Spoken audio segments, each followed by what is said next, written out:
que Deus permitiu e confirmou estar aqui, pois a última mensagem que eu preguei aqui foi domingo retrasado.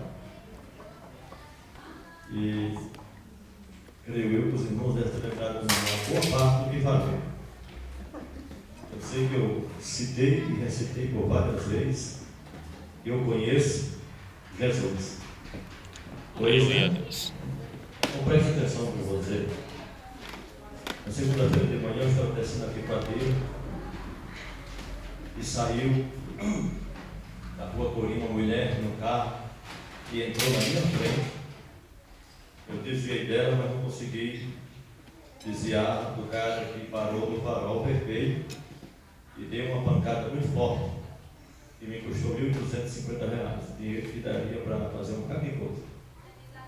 Na hora que bateu, eu desci do carro, botei a mão na cabeça, até chorei quando ensinou isso, não poderia ter acontecido.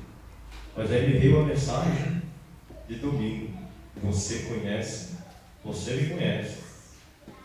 E ali nós vamos trabalhar, o meu chefe estava muito preocupado, mais preocupado do que eu. No mesmo dia, tentaram assaltar a esposa, quebraram o carro dele. No dia seguinte, eu fui para Mariporã, o carro foi apreendido, multa até dentro dos olhos, mas não meu, dele, né? E me veio à cabeça. Como é bom conhecer Jesus, né? Aí, colocamos pneu novo no carro, tudo isso na mesma semana. Eu fui buscar o documento do carro em Atibaia, que o documento ficou preso. No caminho, pá de pneu novo, estourou o pneu da frente. Troquei o pneu para pegar o carro, voltei, no dia seguinte estourou outro.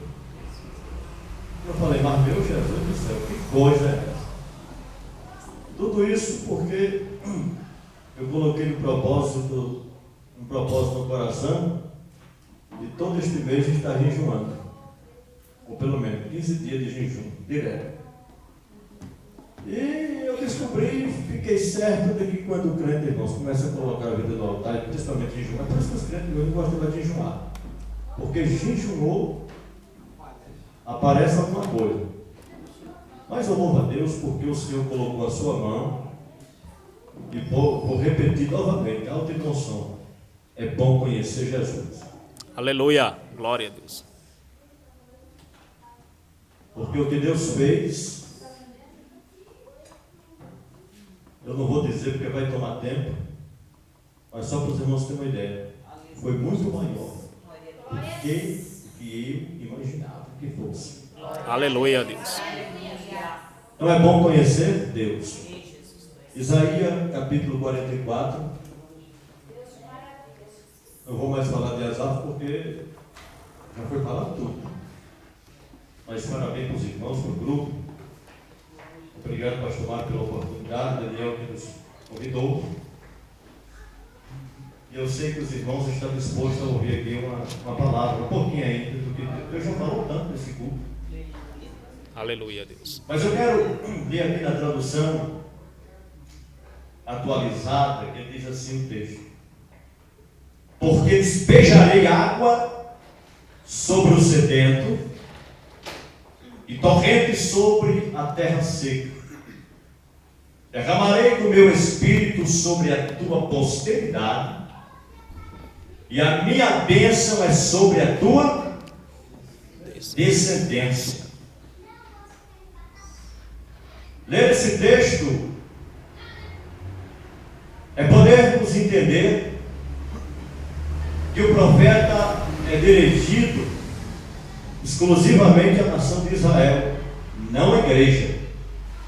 O texto está se dirigindo a Israel, e que essa bênção tanto pode atingir a igreja, como eles, naquele tempo a eles, e no tempo presente a igreja. Mas para entender tudo isso, a nação de Israel, ou melhor, não via Deus como um adversário. Quer dizer, Israel nunca viu Deus como seu adversário. Quando Deus se colocava para punir a nação, não era porque Deus estava sendo inimigo do povo, mas porque Deus amava o seu povo. E a Bíblia é bem clara, que Deus corrige a todo quanto Ele ama. Então, se você está sendo corrigido por Deus, é porque o amor de Deus é grande sobre a sua vida. Aleluia, Deus. O capítulo 43, verso 1 está escrito assim: não temas, porque eu te salvei e te convoquei, tu és meu. Essa é a parte B desse texto. Eu te chamei, eu te convoquei, tu és meu, dirigindo-se a Jacó. Quando a Bíblia nesse texto de Isaías, Jeremias fala a tu Jacó, ou tu Israel, é apenas um jogo de palavras hebraica, dirigida ao mesmo povo, a uma mesma nação, que politicamente é visto em dois sentidos. Israel, por ter se dividido, o reino do norte, e Judá como o reino do sul. Mas tanto Israel como Jacó é o mesmo povo. Então é apenas um jogo de palavras para nós podermos entender. O livro do profeta Isaías, entendendo sobre o significado do seu nome que leva o tema do livro, o Senhor é Salvador, ou o Senhor salva.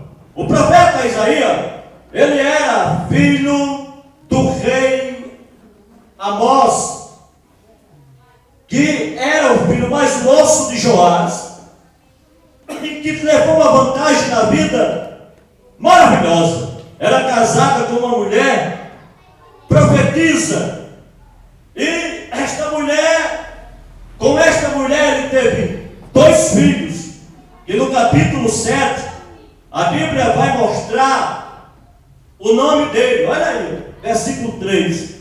Meu Jesus, quem quiser botar o nome do seu filho no futuro desse nome aqui, lá vai aí.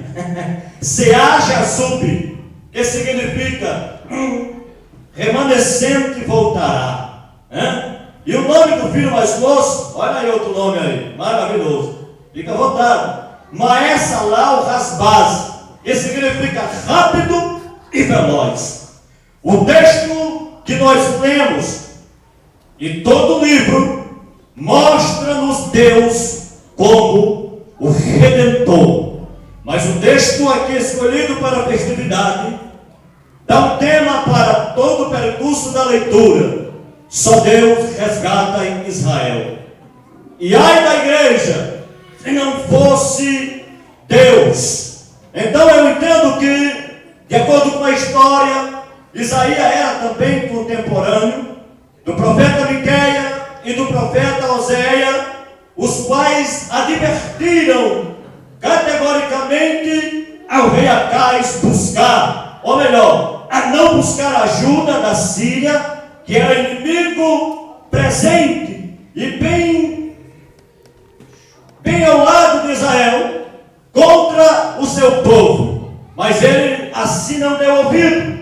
Então eu volto novamente para a história, para vos dizer que o propósito do profeta, em todo o seu livro, ou em boa parte de suas divisões, era mostrar o pecado de Israel, mas também profetizar que haveria esperança da parte de Deus. Por sermos povo de Deus, devemos entender que nós não estamos aqui simplesmente para recebermos a bênção. Eu não saí da minha casa simplesmente para encher o meu bolso de bênção, se bem que Deus é poderoso para me abençoar, e eu já sou abençoado. Mas a verdade é que eu saí de casa para ouvir aquilo que eu preciso de Deus, e não aquilo que eu quero de Deus. O que eu preciso de Deus é o que é de melhor para mim. O que eu quero de Deus é o que eu acho que é melhor para mim. E o que eu acho que é melhor para mim nunca talvez possa estar dentro daquilo que Deus acha ou Deus sabe que é preciso. Então eu olho para o livro e parece até, irmãos, que é Deus estava bravo com o povo. Sabe por quê? Observe bem, no capítulo 1 e versículo 11, nós encontramos aqui Deus falando com o seu povo.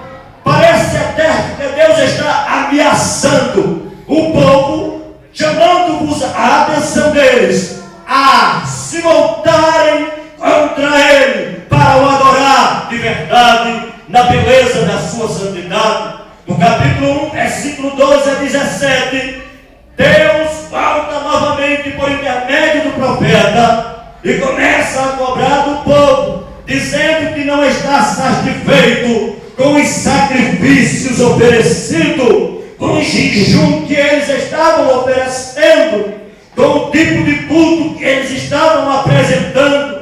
Suas orações não estavam chegando no céu. No versículo 18, mais uma vez Deus volta através do profeta dizendo que se ele se arrependesse, aí Deus agora aplica uma promessa dizendo: se Israel se arrepender, tanto quanto Judá, eu perdoarei. Escute, a igreja do Senhor precisa compreender uma coisa, que dia após dia precisamos compreender, que precisamos se arrepender dos nossos feitos, para que Deus possa voltar a receber o nosso culto e manifestar-se a sua presença aqui. Avivamento, irmãos, não é autoglorificação como alguns pensam, pula-pula, gritaria e profecias do tipo de que Deus até determina dia, hora e até semana. Não, senhor, isto não é avivamento. Avivamento, irmãos, começa quando o crente começa a despertar dentro dele sentimento de arrependimento e de se voltar para o Senhor na forma que Deus assim quer. Porque no capítulo 3, o profeta vai falar das coisas que viriam de Judá, e ele fala das mulheres de Sião. As mulheres, irmãos, que eram conhecidas pelo apego à moda, se voltaram, transliterando para os tempos atuais. O que é que se vemos na igreja? É tanto modismo, é moda disso, é moda daquilo. O diabo lança uma moda lá, a igreja é a primeira a usar e a usufruir das modas, não é mais nem os filhos dele. Então ela era exatamente conhecida pelo apego às modas. Essas mulheres que se vestiam para atrair, aleluia, os homens sensualmente. E Deus aqui está dizendo: não é desta forma, não é deste jeito que eu quero. Eu separei um povo escolhido, santo e de boas obras, para glorificar e exaltar o meu nome, para fazer a diferença na Aleluia! terra. Glória a Deus! 35, Isaías, ele inclui aqui várias menções ao Messias, que viria trazendo salvação a Israel, mas é também todo o povo. Observe que a mensagem já começa a mudar, porque no capítulo 36 ao capítulo de número 39, ele começa a fazer citações e mostra para Israel que estava mergulhado no pecado, que estava cultuando aos paulins, que estava cultuando aos deuses estranhos. Haviam introduzido um culto que não era um culto verdadeiro a Jeová, era um culto prostitutamente falando, que feria aos olhos de Deus. Por isso Deus diz: eu não aceito as suas orações. Pode orar, pode jejuar, pode fazer campanha, eu não aceito este tipo de culto. Eu aceito um culto sim, que venha de um coração puro, de uma alma santa. Aleluia, de glória a Deus, sabe o que está fazendo, de alguém que sabe a quem está adorando, de alguém que entenda e compreenda que só eu salvo, que só eu curo, que só eu liberto, que só eu tive a capacidade sozinho de conduzir o povo por intermédio de Israel a levar uma terra que emana leite e mel e a separá-los para que viesse a me servir. Então agora Isaías começa a mostrar e citar, meus amados irmãos, os exemplos contemporâneos do rei Ezequias, que quando assumiu o reinado, assumiu num tempo muito ruim, politicamente estava até que bom, mas espiritualmente as portas do templo estavam fechadas e o povo estava adorando os ídolos. Ele assume o reino com as mãos e os pés coração dele, e ele começa a se colocar na presença de Deus. Observe que o rei Ezequias se põe na presença de Deus, buscando dele a estratégia de como poderia, aleluia, achar uma forma de trazer novamente Israel para a presença de Deus. Sabe o que eu penso com isso, irmãos? Que a igreja está fugindo do seu foco, está dia após dia perdendo a sua identidade, dia após dia perdendo aquela maneira que o Senhor exige de cada um de nós para o buscar, fugindo daquilo que Deus, irmãos, estabeleceu para nós. Então ele diz, o profeta, ou melhor, o rei Ezequias, ele começa agora a achar estratégia, ele começa a observar o povo. Escute, irmãos, aí ele começa a fazer uma reforma política. Depois da reforma política, uma reforma religiosa. Depois da reforma religiosa, o povo começa agora, então,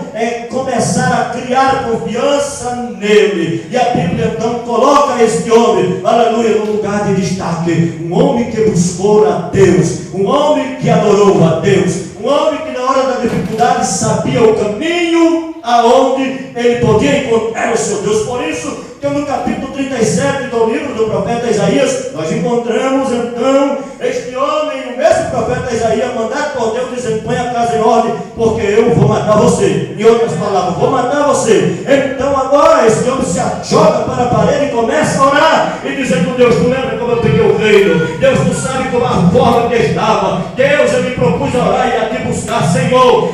Homem que tem intimidade com Deus e que tem credibilidade no céu, aleluia, faz coisas acontecerem. Quando ele, irmãos, mal termina a oração, Deus visita, vem, profeta, e volta. Diga para ele que eu vou acrescentar os seus dias de vida, por causa da integridade que Deus via no coração dele. Aleluia, glória a Deus. Aleluia, então, Deus. E daí começa a citar os exemplos deste profeta. E ele viu, irmão, aleluia, dizendo: olha, após ter obedecido o Senhor, o rei Ezequias viu o seu reino miraculosamente ser liberto da poderosa Assíria, porque contra jejum, contra oração e contra um coração fidedigno ao seu Deus, não há encantamento. Não aleluia, há Deus. diabo que possa tentar destruir, porque estamos guardados aleluia, por Deus glória em sua mão. Então agora voltemos ao capítulo 40, ao 66. Isaías muda agora o foco da sua mensagem para depois da queda, e então ele fala palavras de consolo e de esperança. Deus tem uma palavra de esperança para a minha vida e para a sua esta noite. Quando lemos o capítulo 7, verso 14, Isaías falando de como seria o Cristo, diz: ele vai ser genuinamente humano, porque vai nascer de uma mulher. No capítulo 9 e 6 ele fala do Messias, que já foi falado aqui essa noite, o Emanuel, que é o Deus entre os homens, o Deus que se fez homem. Bendito seja o nome do Senhor. Agora Isaías fala para a nação de quem era esse Messias. Ele diz: olha, esse Messias, ele será descendente de Davi. Esse Messias, ele é o Criador de tudo e de todas as coisas. Este Messias, ele é justo, e o nome dele é Jesus de Nazaré, e que está aqui essa noite para ouvir o meu e o teu clamor. Voltemos ao capítulo do tema 43:3. Eu observo que o profeta, ele se dirige, como já disse, à nação de Israel, aos seus descendentes. Terceiro lugar, ele se dirige à igreja, dos quais faz aqui a sua aplicação. Nós, como simbolicamente Israel de Deus, estamos aqui ansiosos para ouvir a sua voz, para saber o que Deus tem a nos dizer. Aleluia. Todos os descendentes aqui serão abençoados em posse. As chuvas, irmãos, falam de bênção, aleluia, tanto material quanto espiritual. E no sentido simbólico, fala também do Espírito Santo. Quando eu falo de chuva, a nação, irmãos, nordestina, que há pouco tempo sofreu agora um caos, uma cidade chamada Pau dos Ferros, as águas da barragem, que foram mais de 20 anos, nunca se viu nem baixar tanto. Esse ano veio quase que a secar, e esta semana saía água podre pelos canos, e o povo estava ali preocupado, até que Deus enviou chuva. Então todo mundo animado. A chuva era símbolo de bênção para Israel, bênção de Deus. E eu vou profetizar aqui essa noite: Deus vai fazer chover as suas bênçãos sobre aquele que está ansiosamente à espera de uma bênção de Deus. Glória a Deus. Aleluia. Quando eu falo que é bênção materialmente, eu estou dizendo que Deus vai fazer chover na sua terra seca.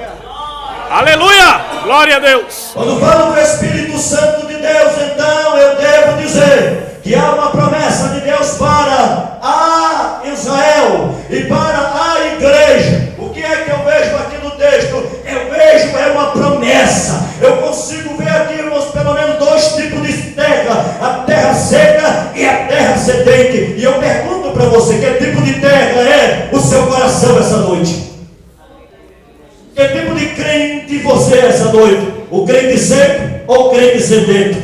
Aleluia a Deus. Irmão João deve saber o que é terra seca, pois nasceu nela, como eu. E nós sabemos que a terra seca, para ser molhada, não é com apenas uma chuva, não é com apenas uma segunda chuva, é da terceira chuva e com muitos milímetros de água, para poder fazer molhar a terra. Mas quando Deus manda, Ele pode até na primeira chuva molhar por completo, mas no dia seguinte, falando de chuva, pode você cavar uma cova e no fundo dela ainda está seca. O que significa que não dá para o agricultor plantar, precisa de mais chuva para molhar bem a terra. No sentido espiritual, a igreja precisa estar sedenta. Há pessoas que, como terra seca, está dentro da igreja seco, não sente nada, não consegue ver nada, não consegue mais adorar a Deus.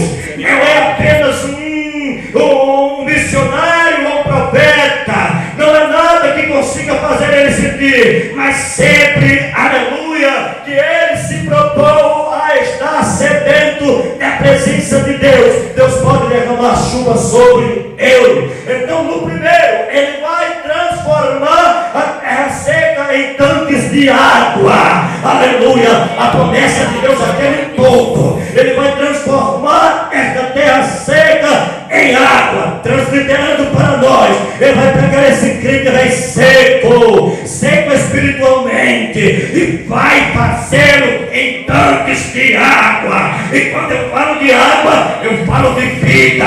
Quando eu falo de vida, eu falo de água que flui lá do altar de Deus, lá no trono de Deus. Porque no capítulo 47, Isaías, falando das águas purificadoras, ele disse que a água nascia onde, igreja? Nascia no altar. Nascer no altar para os primeiros passos que o crente deve dar. O crente precisa dar os primeiros passos. Depois de água nos tornozelos. Quando eu falo de água nos tornozelos, pastor Mário, aleluia, eu falo, aleluia, de desejo que o crente tem que ter. Água sobre o sombro é água que precisa atingir o coração, e água sobre a cabeça é o Espírito dando a direção para nós que cristãos. Aleluia, Jesus, então, glória a Deus. observo aqui, aleluia, que a segunda coisa que é água sobre a terra sedenta em mananciais, ou seja, no segundo aqui, sedenta, sobre a terra sedenta, Deus transformaria em mananciais.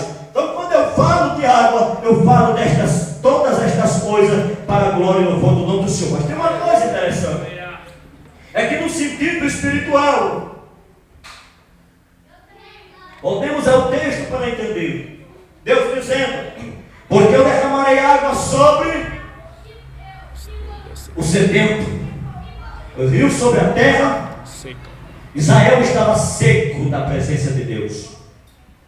Israel, por estar adorando a outros deuses e por estar mergulhado no pecado, estavam secos, estavam sem vida, estavam sem nada. Mas Deus é tão bom que envia alguém com uma mensagem de esperança, de julgamento e de esperança. Se arrependerem, eu derramarei. Se não se arrependerem, não tem jeito, porque com Deus não tem meu tempo. Com Deus ou é ou não é? Com Deus ou fazemos a coisa certa ou não fazemos. Então o que é que eu observo aqui? É que quando nós vamos parar, porque derramarei água sobre o sedento. Isto fala de que eu e você precisamos estar sedento de Deus. E olhando para o rosto de vocês, eu quero perguntar: tem crente aqui sedento? Amém, Jesus. Glória a Deus. Aleluia, Deus. O salmista disse: a minha alma tem sede de ti. Aleluia, Deus. O crente precisa sair de casa, irmão João, com este pensamento: a minha alma tem sede de ti. Aleluia, Deus. Quando você sai de casa com um pensamento assim: a minha alma tem sede de ti, e eu vou para a igreja para encher, para transportar a minha alma da água do Espírito. Aleluia, Deus. Deus destranca as torneiras do céu sobre o coração sedento. Aleluia. Glória a E Deus. pregando para crente de coração sedento, eu quero te dizer que o profeta Joel, no capítulo 2, e versículo 28, está escrito: porque nos últimos dias derramarei do meu Espírito sobre toda a carne. Aleluia, Deus. Não está dizendo é sobre a Assembleia de Deus só, mas é sobre toda a carne. Isto eu entendo que cada um de nós, se crermos nesta palavra, Deus pode derramar água sobre a minha vida, que sou carne. Tem carne aqui essa noite, tem coração aqui desejoso de ser aguado com a água do Espírito Santo. Derramarei do meu Espírito sobre toda a carne. Aleluia, Jesus. Isto fala do derramar, que Deus deseja transbordar o coração.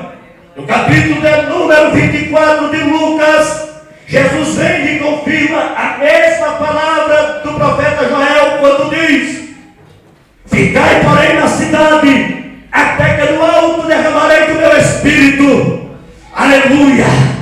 O primeiro segredo para receber, pastor Mário, é ficar na cidade, para poder receber de Deus este derramar, esta fusão do Espírito Santo.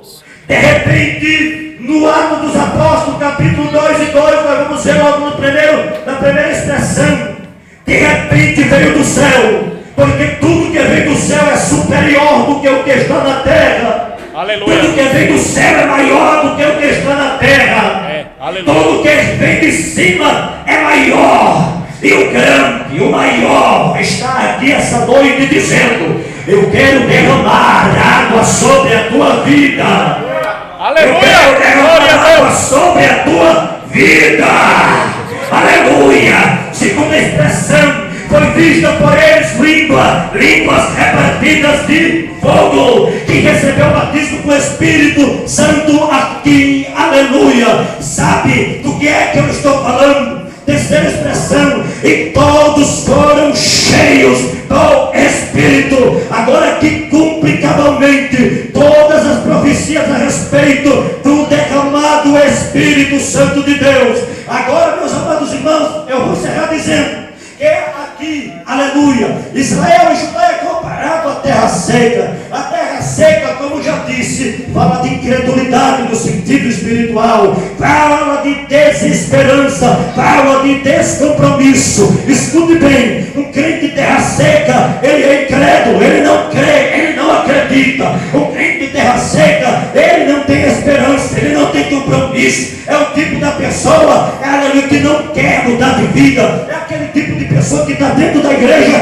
mas não quer ter vida mudada. Ele vem só por vir, só porque mais um culto, só porque mais uma escola dominical. É crente de terra seca, que precisa ser mudado, que precisa da presença de Deus, que precisa do derramar de Deus sobre a sua vida, e precisa de muita água, precisa de muita coisa. Aleluia!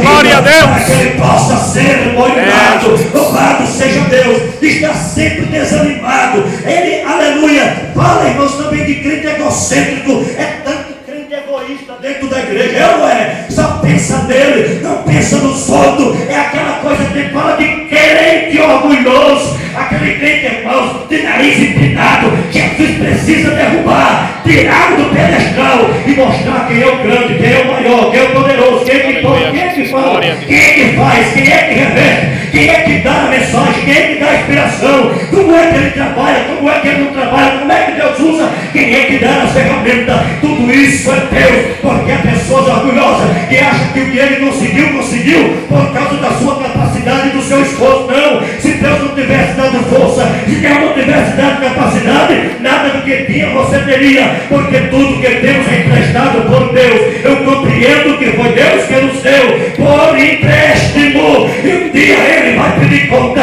Então, irmãos, escuta bem uma coisa: o crente de terra seca, ele só vai à igreja quando ele quer, quando ele acha que deve ir. Crente de terra seca é sinônimo de morte. É o crente que está na igreja, mas está morto, não sente nada, não vê nada. Ele não consegue ver Deus, aleluia. Ele não consegue ver a manifestação de Deus. Crente de terra seca, aleluia, ele não faz nada para o crescimento da igreja. Crente de terra seca, ele não ama, ele apenas exige amor. Olha, irmão, você tem que amar. E até citativa, a Bíblia diz que Deus é amor e pediu a menos os irmãos. Quem de terra seca exige amor dos outros, mas ele não ama, aleluia, ele não ora. E isso, irmãos, escute bem, é o tipo do crente de terra seca. Mas Jesus, essa noite, se tiver aqui crente de terra seca, ele quer derramar esta água sobre a tua vida. Aleluia, glória a Deus, derrama, aleluia. Jesus. Eu vim aqui para te dizer, porque Deus colocou no meu coração. Então, as características do crente de terra seca, sabe quais são? Ressentimento, dor, raiva, e ainda por cima vive oprimido. O crente de terra seca, ele costuma cuidar da vida dos outros. Você conhece o crente que fica cuidando da vida dos outros? Ele não para vigiar, ele não para orar, ele não para chamar ninguém para a igreja, mas para cuidar da vida de A, para cuidar da vida de B. Quando toca o joelho, Deus não responde a oração. Precisa de água para molhar. Quem de terra seca é crente vazio. É porta aberta para o diabo agir na vida dele. Mas o crente com a terra molhada, com o Espírito, inundado pelo Espírito Santo, ele é diferente. Ele está sedento, ele está desejoso, ele ama os irmãos, ele vem para o culto, ele tem prazer de vir adorar a Deus, ele tem prazer de convidar a pessoa, ele tem prazer de aprender, ele não se orgulha do que tem, ele não se orgulha do que Deus deu. Crente, irmãos amados, que o Espírito Santo já pousou sobre a vida dele, ele ama os irmãos, ele ama a igreja, ele adora o Senhor, ele se prostra na presença de Deus, e é isso exatamente, aleluia, que eu vim lhe dizer aqui da parte de Deus. Eis que derramarei do meu Espírito, aleluia, derramarei sobre o sedento. A crente sedento aqui essa noite, são crentes sedentos, aleluia, podem receber de Deus o que Deus está derramando aqui essa noite. Abra teu coração, abra tua boca, abra o espaço para Deus operar. Aleluia,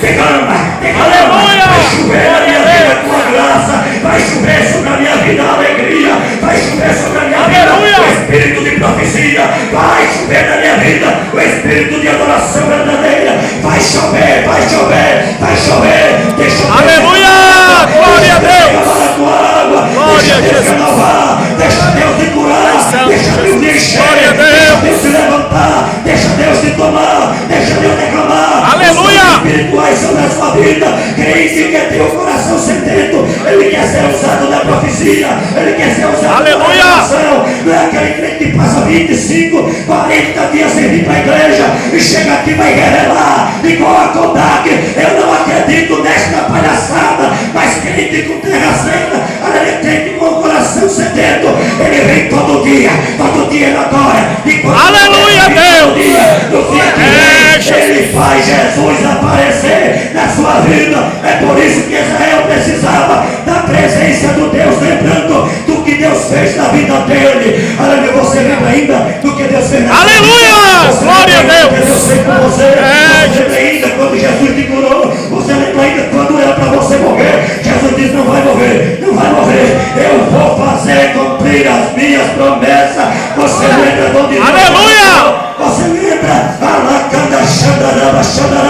Aleluia. Deus queria que Israel entendesse que foi Ele que tirou do Egito, foi Ele que andou com ele no deserto, e foi Ele que o separou para que ele adorasse, para que ele reconhecesse como Deus. Israel precisava estar sedento de Deus. A igreja precisa ter sede de Deus. Nós precisamos ter sede. Precisamos tomar desta água que purifica a minha mente, desta água que purifica meu coração, desta água que produz amor dentro de mim, desta água que produz visão espiritual, desta água que produz, aleluia, crescimento, desta água que me dá visão, desta água que me faz ver Deus de perto, desta água que me faz ver meu irmão igual a mim, não superior nem inferior, desta água que gera dentro de mim, aleluia, um coração humilde e sincero e quebrantado da presença de Deus. Esta água, quando ela é derramada sobre o crente adora, o crente glorifica, aleluia, o crente reconhece o seu Deus, o crente sabe para onde veio, o crente sabe a quem ele está adorando. Você sabe a quem ele está adorando aqui essa noite? Então diz: eu derramarei água sobre o sedento. Observa aqui uma coisa, irmão, é só sobre um sedento, é só quem está sedento, aleluia, que recebe a água, é só quem está sedento que recebe o Espírito, é só quem está sedento que recebe renovação, é só quem sair de casa com desejo de ser renovado, de Jesus renova as tuas forças, renova a tua alegria, renova a tua saúde, renova o teu rigor. Quantos querem ser renovados? Quantos estão sedentos aqui de Deus? Quantos estão sedentos de Deus?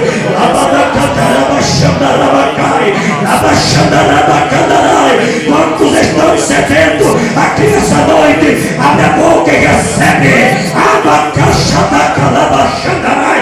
Abre aí o aleluia! Deixa Deus derramar o seu Espírito sobre você. Aleluia! Glória a Deus! É Jesus! Aleluia! Eu já vejo a água de Deus caindo. Eu já vejo a água de Deus se derramando esta noite. Israel precisava se voltar para Deus. Era se voltar para Deus. E as terras que moravam Jarcai ia se endurecer com tanta água.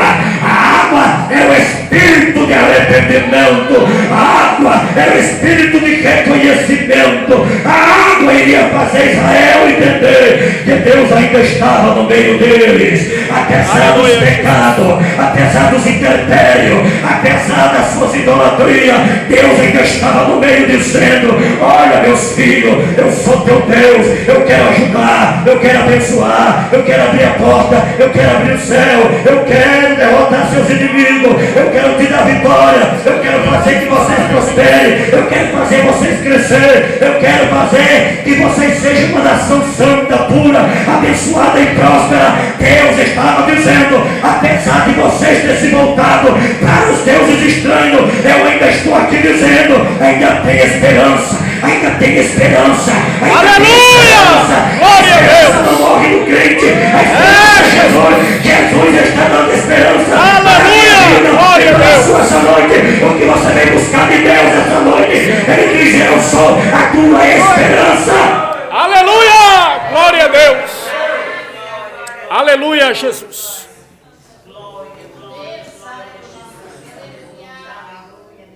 Aleluia! Aleluia! Glória a Deus! Permissão do pastor Mário, eu quero apenas fazer oração.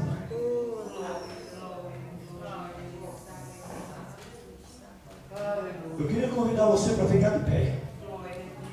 Aleluia, Jesus. Glória a Deus.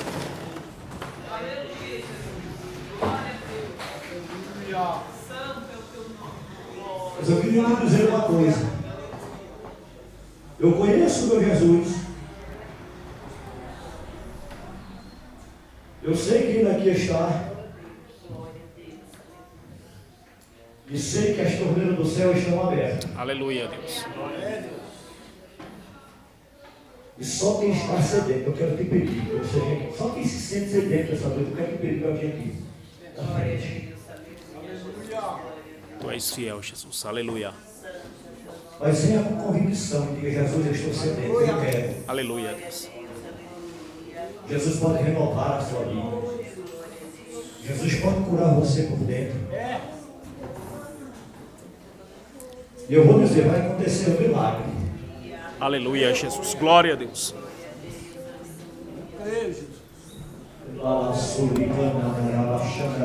Aleluia, Jesus. Tu és santo, Jesus. Eu falei assim: quem está sedento de Deus, Aleluia, Deus. vai tomar uma atitude de sair do seu lugar e vir aqui. Porque existem pessoas aqui, pastor Mário, que estão com problemas e problemas sérios. E Jesus quer derramar a água que vai transformar esse problema em vitória. Aleluia. Ele vai Glória. arrancar este problema e vai dar vitória para você nessa noite. Aleluia, Jesus. Aleluia, Jesus. Abençoa, Pai. Aleluia. Aleluia. Abençoa, Jesus.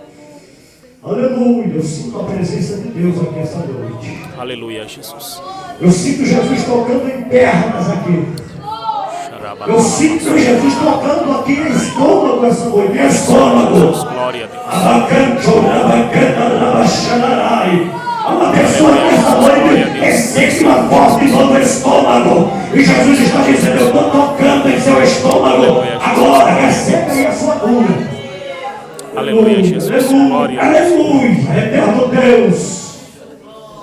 Glorioso Jesus de Nazaré. Aleluia, Jesus. Aqui está a tua igreja, Senhor, diante da tua presença. E eu tenho certeza de que tu, Senhor, me deu esta palavra para ministrar os corações. Porque os teus filhos estão, Senhor querido, precisando de algo.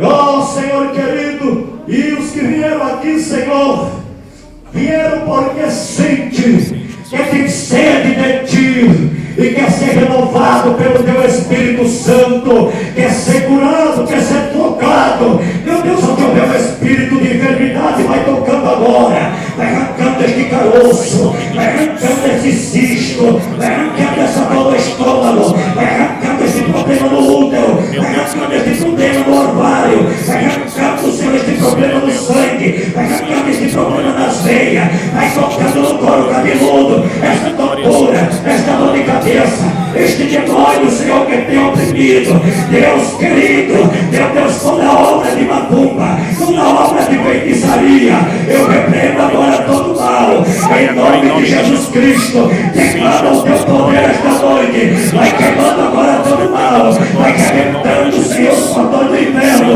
Derrame a bênção sobre a tua igreja, espírito de serpilita, demônio, chucaveira, tranca-rua, obra de macumba que planta ou banda, magia negra, todo trabalho feito na encruzilhada, espírito da morte, magia, sai agora, em nome de Jesus Cristo.